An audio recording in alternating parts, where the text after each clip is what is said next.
नमस्कार, मैं हूं रमेश भट्ट। आप देख रहे देवभूमि डायलॉग। कल मुख्यमंत्री पुष्कर सिंह धामी ने दो बड़े ऐलान किए। उन्होंने कहा कि जिन जिन परीक्षाओं में, खासकर यूके ट्रिपल एससी से जुड़ी जिन परीक्षाओं में धांधली हुई है उनमें री एग्जाम कराए जाएं और जो एग्जाम कराए जाएं वो पूरी तरह से ट्रांसपेरेंट हो, उसमें घपले की गुंजाइश ना के बराबर हो। दूसरा, उन्होंने कहा कि ऐसे लोग जिन्होंने नकल कराई है, जो इस नकल के कारोबार में जुटे हुए हैं, इनके खिलाफ गैंगस्टर एक्ट लगाया जाए और जिनके पास अवैध संपत्ति है यानी इलीगल संपत्ति है वो जब्त की जाए। इलीगल संपत्ति जब्त करने का राज्य सरकार के पास लेजिस्लेटिव कॉम्पिटेंस है या नहीं है मुझे नहीं मालूम, लेकिन जो बेनामी संपत्ति का कानून है उसकी सारी ताकत जो है वो केंद्र सरकार के पास है। बहरहाल कल रात से मेरे पास ऐसे कई अभ्यर्थियों के फोन आए जिन्होंने वीपीडीओ वीडियो एग्जाम ईमानदारी से पास किया। ज्यादातर लोग उसमें रो रहे थे, ज्यादातर लोग निराश हताश थे और ज्यादातर लोगों का यह कहना था कि हमने तो सब कुछ ईमानदारी से किया, हमारी ईमानदारी की यह सजा हमें क्यों मिली। इन लोगों को इंसाफ कौन देगा, इनके इंसाफ की गारंटी कौन लेगा? देवभूमि डायलॉग ये प्रश्न आज कर रहा है। हमारे कानून का सिद्धांत यह कहता है कि चाहे 100 गुनहगार छूट जाएं, एक निर्दोष को भी सजा नहीं होनी चाहिए, हमारे कानून का सिद्धांत कहता है। ऐसे में अब बात जो मैं करने जा रहा हूं, मेरे साथ पिथौरागढ़ से मनीषा चुफाल जो इस एग्जाम को पास किया है, जिन्होंने यूके ट्रिपल एससी के एग्जाम को पास किया है, मेरे साथ टिहरी गढ़वाल से कविता सजवान और मेरे साथ देहरादून से अर्चना डोभाल जुड़ रही हैं। आप तीनों का बहुत बहुत स्वागत और अभिनंदन है। मनीषा, मैं शुरुआत आपसे करूंगा। मैं जानता हूं आपके लिए मुश्किल है लेकिन सबसे पहले मैं चाहूंगा कि आप क्या सोच रही है। कल चीफ मिनिस्टर ने जो ऐलान किया उस पर मैं आप लोग क्या सोच रहे हैं? सबसे पहले मनीषा। सर, मैं ये बोलूंगी कि कल से जो भी ये डिसीजन लिया गया है, शाम से ही मतलब हम लोग पूरी रात सो नहीं पाए हैं और डिसीजन जो भी हो, मतलब डिसीजन काफी गलत था। वैसे मतलब हम लोगों ने इतनी मेहनत की है, इतनी ईमानदारी से पेपर दिया है, 3 साल इस भर्ती को लेकर हो गए, उसके बाद आप एक स्टेटमेंट दे देते हैं ऑनलाइन आके, तो हम पे क्या बीतेगी आप वो सोचिए ना। मतलब हम हमारा दिमाग ब्लैंक हो चुका है, कुछ चल नहीं रहा है दिमाग में, मतलब बिल्कुल सुसाइडल थॉट्स आ रहे हैं। अब कुछ समझ नहीं आ रहा है आगे क्या होगा क्या नहीं होगा। हमारा जो फ्यूचर है वो ऑलरेडी अंधकार में जा चुका है, कुछ कह नहीं पा रहे हैं हम। क्या इस देश में कोई ईमानदार इंसान बचा ही नहीं है जिसको जो हमारी बात सुन सके, या सब कुछ कनेक्टेड है? हम कहीं भी ट्राई करें घूम फिर के हमें वापस वहीं पहुंचा दिया जाता है, तो हम कब तक सहेंगे ये सब? कविता, आपकी टिप्पणी में चाहता हूं। सर, सबसे पहले तो धन्यवाद आपका कि आपने हमें यहाँ पे मौका दिया। सर, जब से ये न्यूज़ आई है तब से तो मतलब क्या बोलना, क्या स्थिति हो गई है। सर, मैं एक शादीशुदा हूँ, मेरी शादी को 1.5 साल हो गए हैं। जब ये फॉर्म आया था तब मैं अनमैरिड थी सर। मैंने शादी के बाद भी अपनी तैयारियां जारी रखी कि मैंने कहा नहीं, पहले नौकरी है, एक सपना था सर। लेकिन आज ये सपना टूटने के कगार पर है। तो सर, एक सपना टूटेगा तो कितना दुख होगा, ये शायद कोई जिस परिस्थिति में आज हम है शायद ये वही समझ सकते हैं जिन्होंने मेहनत से इस परीक्षा को पास किया है सर। सर, 5 मिनट पहले मुख्यमंत्री जी का ये वीडियो आता है कि मेहनती बच्चों के साथ जो चयनित हुए हैं उनके साथ न्याय होगा। तो मैं क्या यही पूछना चाहती हूँ उनसे, क्या यही न्याय है उनका सर? मतलब भविष्य समझ में ही नहीं आ रहा सर। मतलब बहुत कंफ्यूज हो गए हैं कि हम आगे क्या करें सर, हमारी कौन सुनेगा यहाँ पे। कविता, लेकिन हिम्मत नहीं हारनी चाहिए। पहाड़ की बेटियों को हिम्मत नहीं हारनी चाहिए। मैं मान सकता हूं कितनी पीड़ा आप लोगों को पहुंच रही होगी, मैं इस बात को मैं समझ सकता हूं। जो लोग ईमानदारी से दिन रात मेहनत करके एक सपना देखते हैं, लेकिन मनीषा, मैं आपसे भी कहूंगा हमें हिम्मत नहीं हारनी है। हमें लड़ाई लड़नी है, इंसाफ के लिए लड़ाई लड़नी है, लेकिन इस तरह से नहीं। हम अगर हिम्मत हार जाएंगे तो फिर कौन हिम्मत रखेगा? अपने बाकी साथियों के साथ भी ये हिम्मत हौसला रखने की जरूरत है।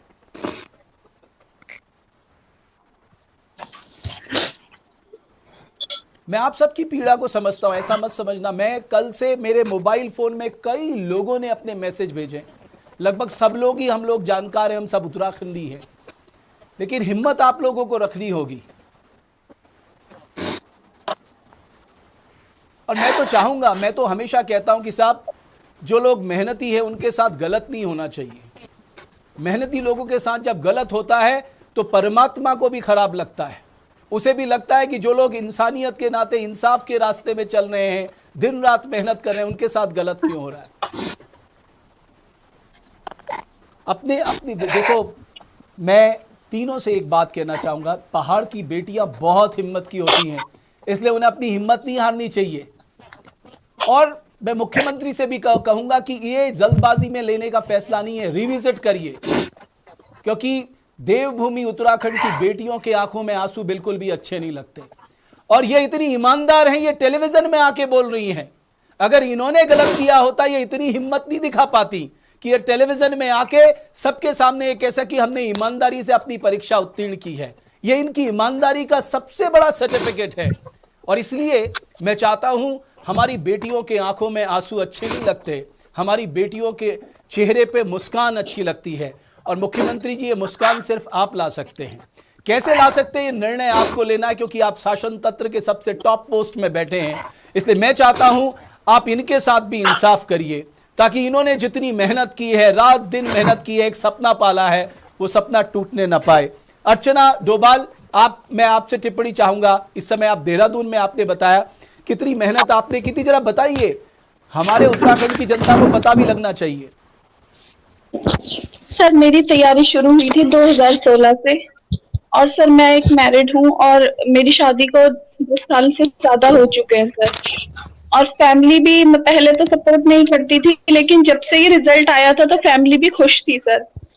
और इसके बाद अभी मेरे जितने भी मैंने इससे पहले एग्जाम दिए हैं सर, तो बहुत कम मार्जिन से मेरा रुका है। और वो मुझे आज जाकर के पता चला है कि हमारी सीट कोई भ्रष्टाचारी लोग हमसे छीन लेके जाते थे, इसलिए हमारा सिलेक्शन कुछ नंबर से रुक जाता था। और इस बार सर मेरा सिलेक्शन हुआ है, और इस बार भी ये इनकी इस तरीके से भर्ती रद्द करी जा रही है सर, तो ये बहुत हमारे लिए तो बहुत सदमे जैसी स्थिति पैदा हो गई है सर। तो मैं इससे ज्यादा क्या बोलूं सर। मैंने कल रात से खाना नहीं खाया सर, पूरी रात सोए नहीं है हम सर। बहुत मुश्किल है नई सिरे से तैयारी शुरू करना सर। और सर हर जगह, एक यूके ट्रिपल एससी में नहीं, यूके पीएससी में भी यही हाल है सर। और अब तो इन्होंने रिजर्वेशन का भी वो हाई कोर्ट में खत्म कर दिया है सर। सर कैसे तैयारी करें हम, किस उस पे तैयारी करें, कि क्या हम सोच के तैयारी करें कि क्या आगे ऐसा भ्रष्टाचार नहीं होगा। हमारे साथ ही अन्याय क्यों हो रहा है सर। आज तक की सारी भर्तियों में ये सब देखा गया है कि तरीके से आया है। हमें क्यों इतना अन्याय झेलना पड़ रहा है सर। मैं सीएम सर से पूछना चाहती हूँ कि उन्होंने एक रात में ये डिसीजन कैसे ले लिया सर। जो नेता इसमें पकड़े गए हैं तथाकथित धर्मकम सिंह लोग, उनके साथ तो जिन नेताओं की तस्वीरें सामने आ रही है, उन पर कब एक्शन होगा सर। हम पर क्यों एक्शन हो रहा है सर। हम क्या यहाँ की जनता है इसलिए हमने मेहनत की है क्या, इसलिए हम पर एक्शन हो रहा है। हमारे आंसुओं का, हमारी मेहनत का कौन हमें न्याय दिलाएगा सर। ठीक है, मैं आपकी माता जी भी पीछे से आपको बता रही है, लेकिन हिम्मत रखने की जरूरत है। मैं सिर्फ इतना कहूंगा। हाँ माता जी प्रणाम। हमारे बच्चों ने रात दिन मेहनत करके हमें एक विधवा औरत हूँ, मैंने अपने बच्चों को बड़ी मुश्किल से पढ़ाया है। और आज हमें ये दिन देख रहे हैं। इस सीएम जी से हमें ये आस नहीं थी, क्योंकि ये भी मिडिल क्लास से आते हैं। इनको पता है कि मिडिल क्लास के बच्चे कितनी मेहनत करते हैं, और आज उन्हीं मिडिल क्लास के बच्चों को धोखा मिल रहा है। जिन्होंने पैसे भरे हैं उनको, चंद लोगों के लिए सारे बच्चों को रद्द क्यों कर दिया गया है। उनके बारे में तो सोचे।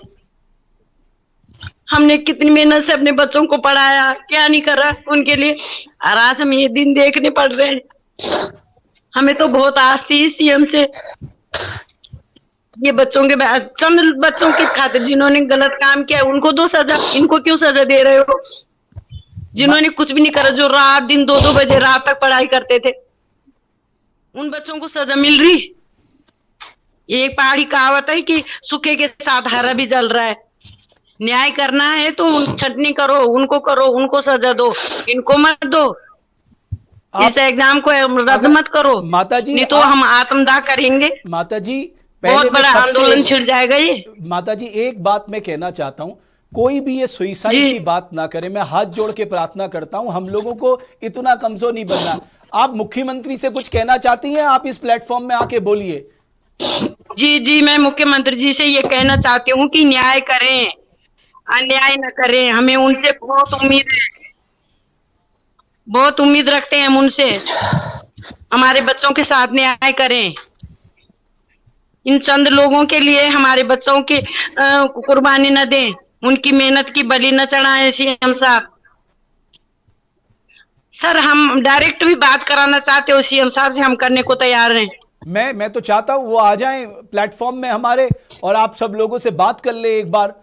उन्होंने ये फैसला क्यों हाँ, तो लिया, आप- थोड़ा सा वो उसके बारे में बता दें कि सब उन्होंने ये फैसला क्यों लिया है। लेकिन माताजी उन्होंने एक बात कही है कि जिन लोगों ने गलत किया है, जिन लोगों ने ये हाँ। गलत तरीके से पैसे हाँ। लेकर, उनके खिलाफ कड़ी हाँ। कार्रवाई होनी चाहिए। कम से कम यहाँ तो सराहना चाहिए। बिल्कुल बिल्कुल। नहीं, ये सोचो कि जिन्होंने मेहनत करके पेपर निकाला उनको क्यों सजा दे रहे हो? हैं? जिन्होंने गलत काम करा उन्हें सजा दो। तुम सारे बच्चों को सजा क्यों दे रहे हो? इससे तो ये प्रतीत होता है कि सीएम साहब कोई रुचि नहीं रख रहे इस बात पे। एक ही रात में आया और रद्द कर दिया। सोचो वो भी तो अपनी उम्र में इस मोड़ से गुजरे होंगे। लेकिन माताजी सीएम साहब भी तो इस मोड़ से। लेकिन हाँ जी। माताजी अर्चना को खाना खिलाइए, हिम्मत रखने की जरूरत है। मैं चाहता हूँ, ये हो सकता है इस पे अर्चना पुनर्विचार हो। बहुत रो रही है। इसको सर ये पुनर्विचार अर्चना करना हो। बहुत रो रही है। अर्चना, उसकी एक बच्ची है, प्राइवेट जॉब उसके हस्बैंड का है, बहुत मेहनत कर रही है रात दिन। उन बच्चों को मार दे रहे हैं जो बच्चे अपने उसमें सही है। बिल्कुल। कविता, मैं एक बात, आपने इस तैयारी के लिए कितनी मेहनत की, जरा बताइए। मैं उन सबको बताना चाहता हूं जो इस गलत काम में जुटे हुए हैं। आप देखिए साहब, ये हमारे बच्चे कितनी मेहनत करते हैं, दिन रात एक कर देते हैं, कितने सपने देखते हैं, कितने कष्ट सहते हैं। उस ईमानदारी के बाद इनका सिलेक्शन होता है और आप चंद रुपए में, अपने लालच में इनकी नौकरियां किसी और नाकाबिलों को दे देते हैं। कुछ तो अपने अंदर की अंतरात्मा जगाइए, कुछ तो आपके अंदर की अंतरात्मा जगे। हो तो आप ही इंसान, खाते तो आप भी अन्न ही हो। कविता। सर मैंने 2015 में ग्रेजुएशन कंप्लीट किया था। 15 से 17 सर मेरा बीएड था, तो इसी दौरान मैंने तैयारी करना शुरू कर दिया था सर। मतलब मेरी जो एक्चुअल तैयारी है वो सर 2015 से है सर। इस बीच मेरा सर एलटी।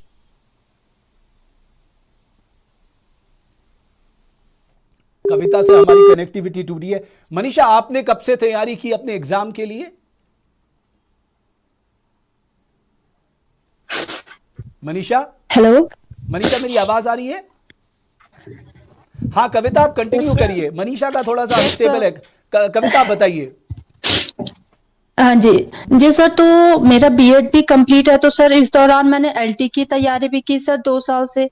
फिर वहां पे फिर उसके बाद तुरंत लेक्चरर की पोस्ट भी आ गई सर, तो वहां पे मेरा प्री भी क्लियर था सर। इवन मेरा मेंस में जो मेरे को जो यूकेपीएससी में सर डबल में बुलाया जाता है, तो पॉलिटिकल साइंस मेरा सब्जेक्ट है, तो सर 43 सीट्स थी, वहां पे 93 बच्चे बुलाए थे, जिसमें सर मेरा नाम भी था। मैं वहां पे भी डीवी करा, लेकिन जब फाइनल में देखा तो मेरा नाम नहीं था सर वहां पे। तो चलो मैंने उसका ये था कि चलो कहीं मेरी मेहनत में कमी रह गई होगी सर। लेकिन यहाँ पे तो मैंने इतनी मेहनत की है सर। खाना बनाते टाइम सर, बर्तन धुलते टाइम, मैं जब भी टाइम था सर, मैंने वीडियो पे यूट्यूब के माध्यम से मैंने बहुत पढ़ा है सर। दिन रात एक करके मैंने पढ़ा है। मैं बस कहीं घूमने नहीं गई, कहीं कुछ भी शादी कुछ भी अटेंड नहीं किया सर इस दौरान। बस यही था कि एक बार सक्सेस मिल जाए, बाकी जिंदगी तो उसके बाद जीनी है सर। पर उसके बाद मेहनत, सक्सेस मिलने के बाद भी सर ये हो रहा है, तो किस बेस पे हम आगे की मेहनत करें सर? कब तक हम मेहनत करें? मतलब मेरा यही है कि क्या हमारी अपनी जिंदगी नहीं है सर? हमने अपने सास ससुर मम्मी पापा को सबको त्यागा हुआ है सर, सिर्फ इस पढ़ाई के चक्कर में कि बस पढ़ना है, आगे कुछ बढ़ना है। हम कब तक सर, कब तक झेलेंगे? तब मेरी समझ में नहीं आ रही कि कब तक उन लोगों को हमें छोड़े। हमें सब पढ़ाई तो सर ऐसी चीज है कि सिर्फ पढ़ाई करनी है तो उसके पढ़ाई ही करनी होती है, फिर और चीजें नहीं देखी जाती है सर। पर हम कब तक और चीजों को त्यागें सर? हमारी भी तो कुछ जिंदगी है सर। हमने यहाँ पे बड़े खुश थे कि चलो इसमें हो गया है तो एटलीस्ट हमें हमारी मेहनत का फल मिल गया है सर। परंतु यहाँ पे भी ये चीजें हो रही तो आगे हम किस उम्मीद से पढ़ाई करें सर? और आगे कौन गारंटी देगा हमें सर कि वहां पे धांधली नहीं होगी? सर इसी वीडियो एग्जाम में एक लड़का है जिसके 2016 में वीडियो भर्ती थी सर, वो वहां पे भी रद्द हुआ तो उन्होंने कोशिश की कि वापस से मैं दूंगा सर, वो इसमें भी रद्द हो गए तो वो क्या करेगा बच्चा सर? उसकी पीड़ा तो समझे कोई। वो क्या करेगा आगे? वो किस पेस पे पढ़ेगा? आगे की कौन गारंटी देगा कि आगे सब ऐसा नहीं होगा सर? मनीषा, आपने कब से तैयारी की थी अपने एग्जाम के लिए? सर मैंने 2018-19 से शुरू की थी। एक्चुअली मैंने स्टार्टिंग में एसएससी सीजीएल के लिए कोचिंग वगैरह ली थी, और उसके बाद मेरा 2019 के एंड में मतलब मुझे यूकेएसएससी का पता चला। उसके बाद 2020-2021 में एग्जाम हुआ, और उसके बाद अभी ये चल रहा है। और सर ऐसी बात नहीं है, 2020 में मतलब मेरी लाइफ का सबसे बहुत ही कह सकते हैं कि सबसे बेकार साल था। ठीक है, 2020 में कोरोना हर जगह आया, लेकिन मेरी लाइफ में अलग ही ब्लंडर चल रहा था, क्योंकि मेरे फादर जो है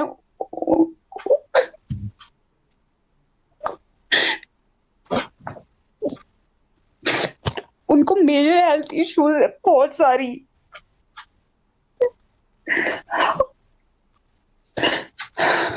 तो 2020 में मैंने ऐसी चीजें ऑलरेडी देख चुकी है जो आप लोग कल्पना भी नहीं कर सकते। ऐसी सिचुएशंस में भी मैंने मतलब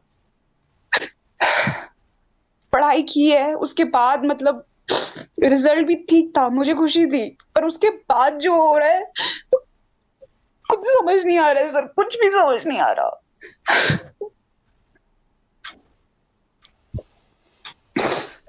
मनीषा, हिम्मत तो रखनी होगी।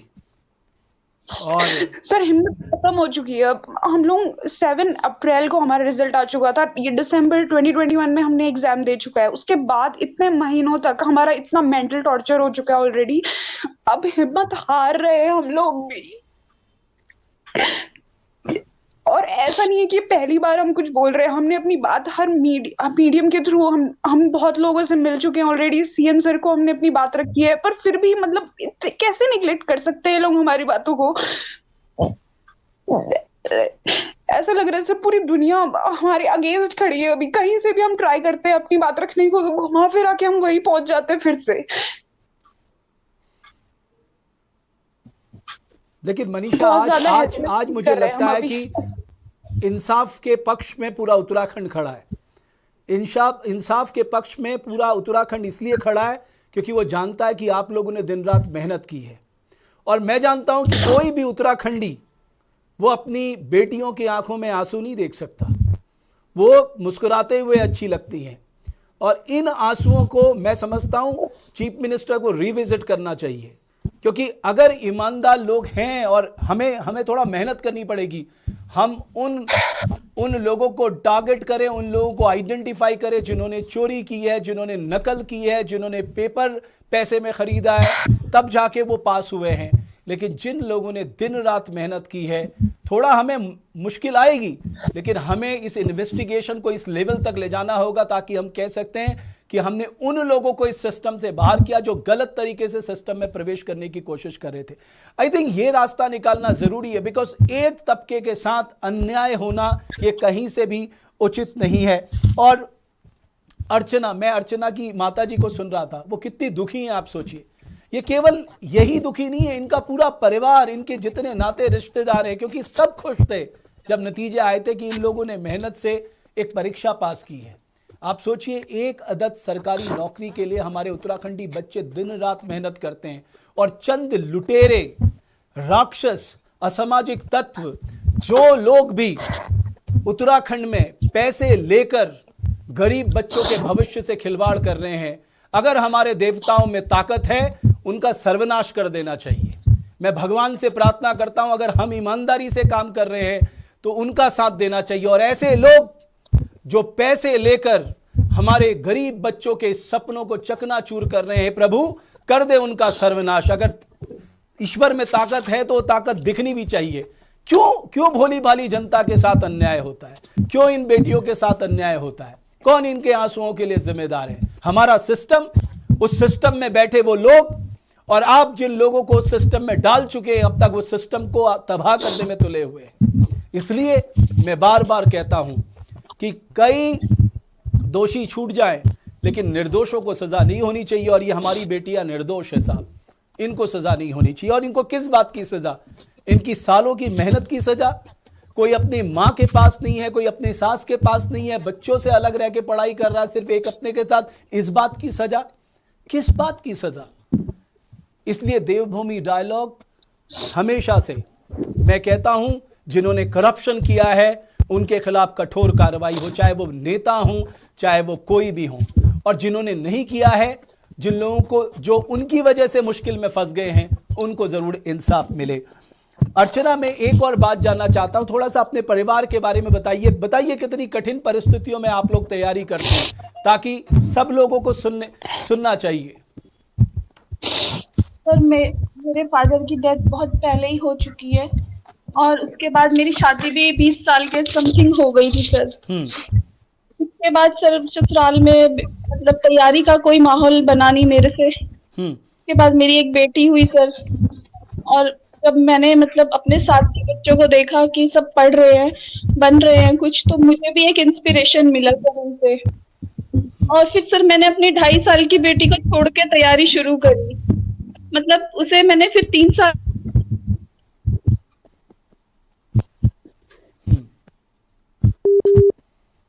थोड़ा कनेक्टिविटी की दिक्कत है। कविता, थोड़ा हिम्मत। हाँ अर्चना, एक बात मैं आपसे कहना चाहता हूँ। हेलो। मैंने कहा ना, हमारी बेटियां मुस्कुराते अच्छी लगती हैं, इसलिए जितनी भी विपरीत परिस्थितियां हैं, गलत थॉट्स को अपने दिमाग में नहीं लाना है, गलत चीजों को अपने दिमाग में नहीं लाना है। आई एम श्योर कि ये मामले में एक रिविजिट होगा, क्योंकि ये मामले में आप लोगों के साथ नाइंसाफी नहीं होगी।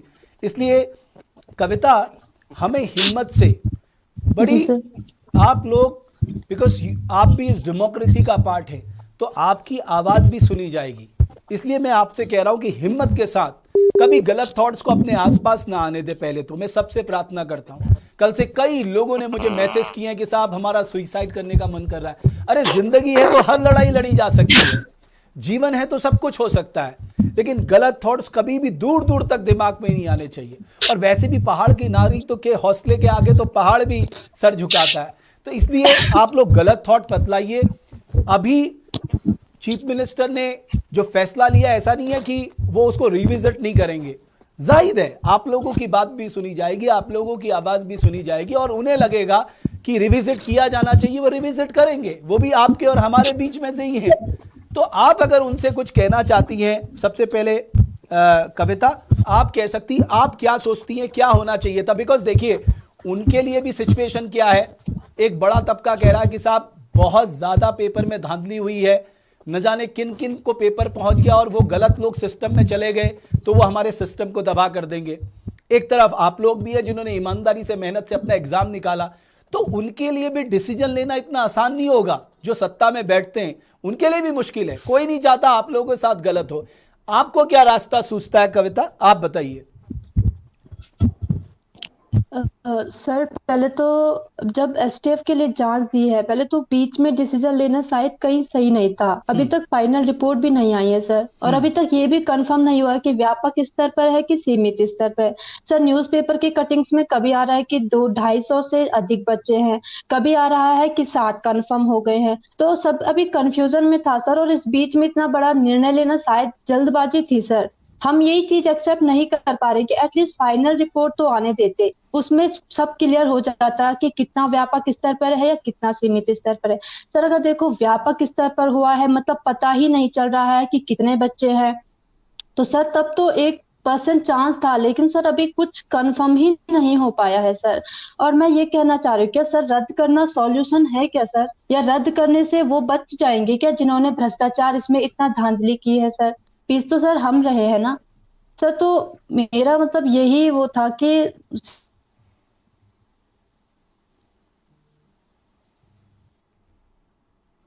तो तो आपने कविता उनको को सुना, उन्होंने साइड करके कितनी मैच्योरिटी से उन्होंने हेलो कितनी अच्छी बात कही। उन्होंने कहा इन्वेस्टिगेशन पूरा हो जाता, इन्वेस्टिगेशन के बाद एक रिपोर्ट सामने आ जाती थी, ये पेपर कितना कॉम्प्रोमाइज हुआ है, उसके बाद आप फैसला लेते। ये एक बहुत, तुम जी कविता वाकई बहुत समझदार हो, मैं बहुत बधाई देता हूं। तुम जिस भी सिस्टम में जाओगी वहां पर अच्छा काम करोगी। मनीषा, आपकी राय?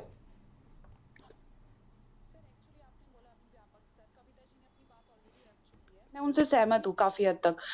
और व्यापक स्तर अभी से आप कैसे बोल सकते हैं, क्योंकि हमारे साथ बहुत बच्चे हैं सर, सिर्फ मैं नहीं हूँ, मेरे साथ काफी लड़कियां हैं, काफी पीएच कैंडिडेट्स हैं, हर कैटेगरी से यहाँ पे लोग बिलोंग कर रहे हैं, उनको आज तक पेपर नहीं मिला। और आप बोल रहे हैं कि व्यापक स्तर पे हुआ है, या तो हमें भी पेपर मिला होता, वो जो 1 लाख लोग बोल रहे हैं उनको पेपर मिला होता, किसी को पेपर नहीं मिला। पेपर होने के 8 महीने बाद आप बोल रहे हो कि पेपर लीक हुआ है, तो कैसे आप बोल सकते हो कि व्यापक स्तर पे हुआ है? वो मतलब लॉजिकली सोचिए ना आप, कि पैसे देकर ये चीजें हो रखी हैं, कुछ ही लोगों को इसका प्रॉफिट मिला है, हमको नहीं मिला है, आपको नहीं मिला है, तो आप नहीं कह सकते ये। और रही बात रिपोर्ट की, आपको रिपोर्ट का इंतजार करना चाहिए था। सारे 916 के 916 बच्चे अपनी जांच कराने को तैयार थे। हम शपथ पत्र लिखने को तैयार है कि आगे अगर हमारे अगेंस्ट कुछ भी पाया जाता है तो हमें आप फांसी पे चढ़ा दो, हमें कोई प्रॉब्लम नहीं उससे, क्योंकि हम ईमानदार हैं, हमने मेहनत की है, हम समझते हैं मेहनत करना किसको बोलते हैं। इसीलिए हम ये सब खुलेआम अब सबके सामने, जो जो लोग जितने भी व्यूअर्स हैं उनके सामने हम खुलेआम बोल रहे हैं कि हम हमारे अगेंस्ट कुछ भी पाया जाता है तो आप हमें सजा दीजिए ना। तो ये हमने कुछ किया नहीं, कोई पैसा लेके आया, कोई पैसा दे के चला गया, कोई किसी को पेपर मिल गया, कोई राजनीति कर रहा है, कोई मसीहा बन गया, इन सब में टारगेट तो हम हो रहे हैं, हम विक्टिम्स हैं असली। तो हमारी तो कोई सुन ही नहीं रहा, क्योंकि हमारा जो संख्या बल है, हमारी जो पॉपुलेशन है वो बहुत कम है, और डेमोक्रेसी में हमेशा लोग भीड़ को फॉलो करते हैं। तो ऐसी डेमोक्रेसी किस काम की जब आप जस्टिस कर ही नहीं पा रहे हैं? हमें हमारा हक दीजिए ना आप। अगर आप हमें हमारा हक नहीं दे सकते तो आप एक गोली मार दीजिए हमें, क्योंकि हमारा ऑलरेडी बहुत मजाक बन चुका है इस समाज में। ठीक है, हर रोज हमें हर लेवल पे हमें चीजें सहनी पड़ती है। ऑनलाइन आए तो लोग हमें मॉक करते हैं, पड़ोसी हैं, घर वाले हैं, हमारी बहुत सारी प्रॉब्लम्स है। ठीक है, आप जस्ट आके ये नहीं बोल सकते एग्जाम दोबारा करो, पेपर कैंसिल कर दो। आपको नहीं पता लोगों के घर में क्या क्या चल रहा है। ठीक है, आप कैसे रिस्पॉन्सिबिलिटी, मेरी जितनी मेहनत मैंने इसके पीछे लगाई है, जितने पैसे मेरे खर्च हुए हैं, जितना मेरा समय इसमें बर्बाद हुआ है, मेरी सोशल लाइफ खराब हो चुकी है, मैंने अपने दोस्तों की शक्ल नहीं देखी है 2.5-3 साल से। तो ये सब, इसको आप कैसे रिकवर करेंगे? कैसे आप इसके बदले मुझे कुछ देंगे? ठीक है, और मैं ज्वाइनिंग के जो मेरा हक है उसके अलावा मैं कुछ लूंगी भी नहीं। तो इसलिए आप हमें या तो हमारा हक दीजिए, या फिर हमें जेल में डाल दीजिए, गोली मार दीजिए आप हमें, क्योंकि ये सब ना अब हमसे सहन नहीं होता है। बहुत ज्यादा हमारा मजाक बन चुका है ऑलरेडी, हम बहुत परेशान हो चुके हैं अब। अर्चना, आप कुछ कहना चाहेंगी?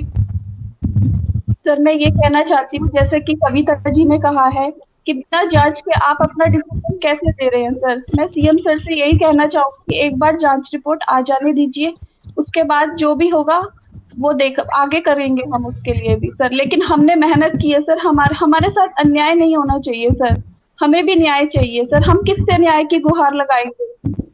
हम कहाँ जाएं अपने लिए न्याय मांगने? लेकिन ये एक पक्ष है, आपने कहा कि जो इस पे चीफ मिनिस्टर को रिविजिट करना चाहिए कि साहब कैंसिल करना कोई समाधान नहीं होगा, और आगे क्या गारंटी है कि इसमें आप लोग जो कह रहे हैं कि साहब आगे धांधली नहीं होगी। लेकिन उन्होंने जो दूसरे डिसीजन लिए हैं कि इससे जुड़े लोगों पे गैंगस्टर लगाया जाए, इससे जुड़े लोगों की, हालांकि वो हमारी लेजिस्लेटिव कॉम्पिटेंस में नहीं आता कि हम किसी की संपत्ति जब्त कर लें, मुझे नहीं पता किसने सुझाव दिया, लेकिन इन डिसीजन को तो आप कहेंगी ना ये डिसीजन होना चाहिए। गलत के खिलाफ हमें उठ खड़ा होना होगा। क्या कविता, अगर हम अपने गलत के खिलाफ आवाज नहीं उठाएंगे तो कैसे आगे बढ़ेंगे? सर देखिए, जांच के लिए तो हमने पहले से, इवन हम अभी भी कह रहे हैं कि आप सीबीआई जांच करो। अगर एसटीएफ से आपको लगता है कि नहीं हो पा रहा है तो आप सीबीआई बुलाओ।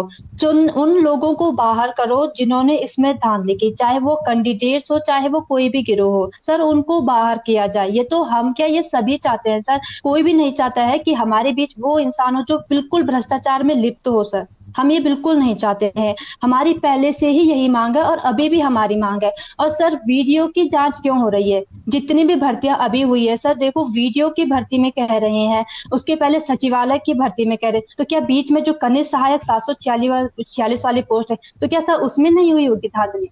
या सर इतने सारे एग्जाम्स आजकल में कंडक्ट हुए, तो क्या सर उनमें धांधली नहीं हुई होगी? या फिर बचपन से किसी का एक ही सपना था सर कि बनना है तो बस यही पोस्ट बनी है, इसके अलावा कुछ बनना ही नहीं है? या फिर जो गिरोह था वो सिर्फ इसी पोस्ट के लिए ही एक्टिव आता सर? ये तो सोचनीय विषय है ना कि ये एक्टिव हुए थे, ये बहुत पहले से ही एक्टिव है ये गिरोह, ये अभी से नहीं है सर। तो सर हमारी ही भर्ती पर ऐसी जांच और ऐसी आंच हम ही लोगों का बलिदान क्यों लिया जा रहा है सर? सर हम यही कहना चाहते हैं कि जांच हो, सबकी हो, सीबीआई बुलानी पड़ी, सीबीआई की जांच कीजिए सर। और जो भी भ्रष्टाचारी है उनको किनारे किया जाए सर। जीरो टॉलरेंस की जो नीति है मुख्यमंत्री जी की, बहुत अच्छी है सर, हम अप्रिशिएट कर रहे हैं उस चीज को। हम तो बहुत खुश थे जब आजकल पकड़े जा रहे हैं, तो सब बच्चे बहुत खुश हो रहे थे कि चलो आज ये पकड़े जा रहे हैं, आज ये पकड़ा गया, डेली की डेली सर न्यूज आ रही थी। लेकिन सर कल ये रद्द करना, ये बिल्कुल भी हमारे बिल्कुल खिलाफ है सर। ये इसके हम बस, हमारा पहले से है कि सर हमें ज्वाइनिंग दी जाए सर। आप कह रही है ये जल्दबाजी में लिया गया फैसला है, इसको रिविजिट करना चाहिए, दोबारा पुनर्विचार होना चाहिए इस फैसले पे, खासकर इस पर्टिकुलर एग्जाम को लेकर। जी अर्चना। जी सर। सर कविता जी ने बिल्कुल सही बात की है। 746 क्लर्क की जो पोस्ट थी सर, क्या वो इतनी साफ सुथरी थी? वो तो इससे पहले हो चुकी है सर एग्जाम, उसका 31 अक्टूबर को हो चुका है, इसका तो दिसंबर में हुआ था सर। तो क्या वो जो भर्ती माफिया जो वहां यहाँ पकड़े गए, क्या वो वहां संलिप्तता नहीं पाई गई क्या उनकी? हमारी एसटीएफ बहुत अच्छा काम कर रही है सर। तो मैं ये चाहती हूँ कि उस हर भर्ती की जांच हो और सारे जितने ये पकड़े जा रहे हैं इनको चुन चुन के पकड़ा जाए सर। और ये जो हमारी मेहनत पे एकदम अपना वो लगा करके बैठे हैं सर, पैसे दे करके गलत तरीकों से सीट खरीदते हैं, जो ये हमारी मेहनत पे हमें मजबूर कर दिया है सर इन्होंने ये सब कहने के लिए। लेकिन इनके साथ बहुत मतलब अच्छे स्ट्रिक्ट तरीके से इनके साथ पेश आना चाहिए सर, इन पे गैंगस्टर एक्ट लगना चाहिए सर। ठीक है अर्चना, आपकी बात सबकी पहुंची हुई है। मैं आप तीनों से मैं कुछ कहना चाहता हूं, मैं आपसे बड़ा हूं इसलिए मैं आपको कह रहा हूं, और मुझे भी मैं आप लोगों के साथ इसलिए हूं क्योंकि गलत आप लोगों के साथ हो रहा है, ये मैं भी देख रहा हूं। एक तो हमें हिम्मत नहीं हारनी चाहिए, दूसरा गलत थॉट कभी दिमाग में नहीं लाना चाहिए, तीसरा जैसा कि अर्चना ने कहा कि उसने कल रात से खाना नहीं खाया। अर्चना, मैं मानता हूं पीड़ा होती है, लेकिन आदमी को हर मुश्किल परिस्थितियों में अपने आप को खड़ा रखना है। और मैं चाहता हूं आप लोगों की मांग, आई एम वेरी श्योर अब तक चीफ मिनिस्टर तक पहुंच गई होगी, उन्हें पता लग गया होगा कि देवभूमि डायलॉग की मंच पे जो हमारी उत्तराखंड की बेटियों के आंख के आंसू है, उनके साथ इंसाफ होना चाहिए।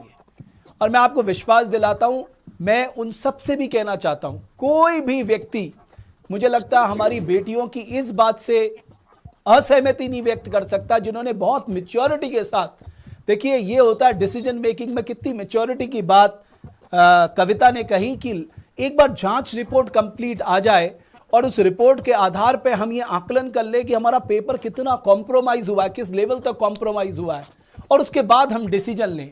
उसके बाद शायद अगर डिसीजन जो भी होता आप लोग भी एक्सेप्ट करते उस डिसीजन को, बिकॉज अगर ज्यादा कॉम्प्रोमाइज पेपर हुआ है, उसकी ट्रांसपेरेंसी कॉम्प्रोमाइज हुई है, तो ये तो आपको भी मानना होगा कि जो उस पद पर बैठा व्यक्ति है उसको एक बीच का फैसला लेना होता है कि कल के दिन लोग ये ना कहे कि साहब इन्होंने नाइंसाफी कर दी। लेकिन अभी मुझे लगता है कि ये थोड़ा प्रीमेच्योरली था कि इतना बड़ा फैसला ले लेना कि, और उसमें भी सबसे इंपॉर्टेंट ये है उन बच्चों का क्या जो ये सामने मेरे खड़े हुए हैं। बहरहाल आप लोगों से मैं एक और निवेदन करना चाहूंगा, और आज एक बड़ा अच्छा आर्टिकल मेरे व्हाट्सएप में आया। उस व्हाट्सएप में इतना अच्छा आर्टिकल उस व्यक्ति ने लिखा, मैं इनका नाम नहीं जानता, मैं चाहता मैं इनका नाम लेकर बताता कि किसने लिखा। उन्होंने लिखा कि हाकम सिंह रावत हमारे राज्य की सच्चाई है, हमारी सच्चाई है।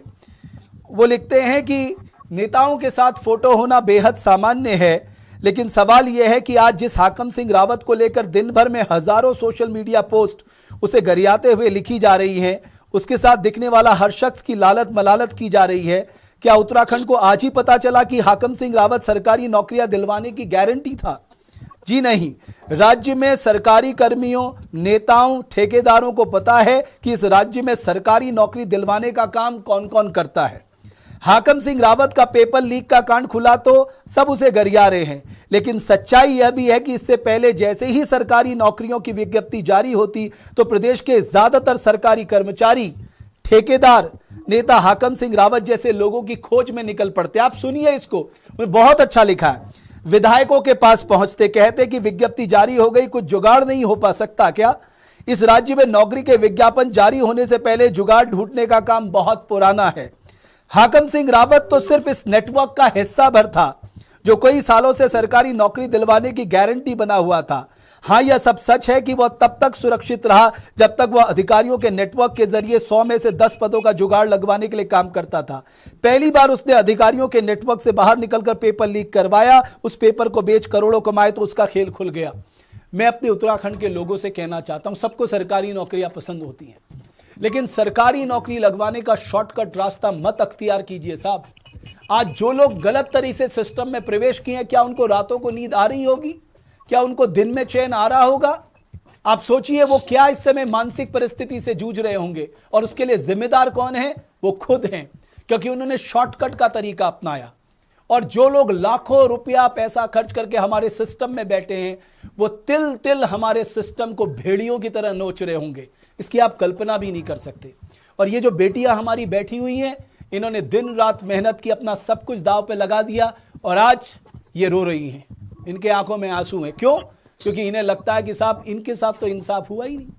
इसलिए बहुत कई बार डिसीजन आप लेते हैं, आप उसको रिविजिट करते हैं, और मैं समझता हूं एक अच्छे शासक की यही खूबसूरती होती है कि अगर उन्हें लगता है कि साहब रिविजिट होना चाहिए तो जरूर रिविजिट होना चाहिए। मैं आप तीनों बेटियों को बहुत धन्यवाद करूंगा, आपने हिम्मत के साथ अपनी बात मुख्यमंत्री जी तक पहुंचा दी है। मैं समझता हूं उनके संज्ञान में ये बात आ गई होगी, लेकिन आपके जितने भी साथी इस परीक्षा को पास किए हुए हैं, मैं सबसे एक ही प्रार्थना करना चाहता हूं, सरकार आपके हित में फैसला लेगी, ये मानिए आप, लेकिन गलत थॉट्स को अपने नजदीक मत आने दीजिए और हिम्मत के साथ अपनी लड़ाई लड़िए। लोकतंत्र में यही खूबसूरती है। इसलिए मैं बस इतना कहना चाहूंगा कि हमें निराश हताश नहीं होना है, सब चीजें ठीक होंगी। ये राज्य आपका है, ये नौकरियां भी आपकी हैं। कुछ राक्षस बीच में आ गए हैं, ये बात सच है, उनको भी सिस्टम से निकालना बहुत जरूरी है। जब तक ऐसे हाकम सिंह या मनराल हमारे सिस्टम से बाहर नहीं होंगे, या इनका खाद पोषण करने वाले लोग सिस्टम से बाहर नहीं होंगे, तब तक हमारा प्रदेश आगे नहीं बढ़ सकता। मैं तीनों का बहुत बहुत आभार व्यक्त करना चाहूंगा, और साथ ही साथ उन सभी साथियों से अनुरोध करना चाहूंगा कि कोई भी कदम जल्दबाजी में उठाने से पहले 100 बार सोचें, अपने परिजनों के बारे में, अपने लोगों के बारे में। बहुत बहुत धन्यवाद देवभूमि डायलॉग, जो लगातार शुरुआत के दिन से इस भर्ती प्रकरण को लेकर आवाज उठा रहा है। हम आगे भी आवाज उठाते रहेंगे। हम सब यही चाहते हैं उत्तराखंड वासी कि जिन्होंने गलत तरीके से नौकरी पाई है वो सिस्टम से बाहर हों, जिन्होंने नौकरी पैसे लेकर दिलवाई है उन्हें कठोर से कठोर सजा मिले, और हमारा सिस्टम इतना ट्रांसपेरेंट और अकाउंटेबल हो कि वहां पर नौकरियों में पारदर्शिता हो और केवल काबिल लोग अपनी पदों पर पहुंच सके। ये सारे सिस्टम को ओवरहॉलिंग की जरूरत है। अब देखना है कि वर्तमान में मुख्यमंत्री ओवरहॉलिंग किस तरह से करते हैं, लेकिन हर कोई नजरें लगाकर उनकी तरफ देख रहा है कि साहब ये जो हमारे प्रदेश में होता चला आया है, ये रुकेगा या आगे भी ये बदस्तूर जारी रहेगा।